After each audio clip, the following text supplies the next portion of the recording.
آج کل G B کا الیکشن ہے، وہاں پہ آپ نے دیکھا ویسے تو جتنی بھی پارٹیز ہیں اپنی کمپین چلا رہی تھیں، اور خاص طور پر پاکستان پیپلز پارٹی اور ہمارے چیئرمین بلاول بھٹو زرداری صاحب کافی عرصے سے وہاں پہ ہیں، اور وہ ہر ایک حلقے میں وہاں پہ وہ گئے ہیں اور ظاہر ہے پولیٹیکلی بات کی، لیکن آپ نے دیکھا کہ جب سے موجودہ جو وفاقی حکومت کے کچھ لوگ وہاں پہ پہنچے اور آ کر انہوں نے گند گھولنا شروع کر دیا، جس سے ان کی ذہنی پستی جو ہے وہ ظاہر ہوتی ہے۔ جس طرح انہوں نے چیئرمین صاحب کے لیے یا مریم نواز صاحبہ کے لیے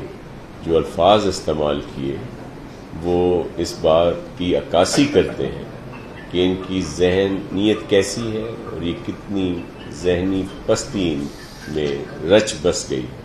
اور پھر سونے پہ سہاگا کہ جتنے بھی پی ٹی آئی کے لوگ ہیں، بہت سارے، میں خاص طور پر بات کروں گا، اپریشیٹ کروں گا جو ہمارے لیڈر آف دا اپوزیشن ہیں، انہوں نے صوبائی جو ہے یہاں پہ ہمارے فردوس شمیم نقوی صاحب، کہ انہوں نے تو اس کو کہا کہ یہ انہوں نے غلط کہا ہے، لیکن آپ دیکھ لیں وفاقی وزراء صاحبان یا کچھ ان کے جو ترجمان ہیں یا جو لوگ آ کے میڈیا پہ بات کرتے ہیں، وہ اس کو پروٹیکٹ کر رہے ہیں، اس گندے وزیر کی گندی باتوں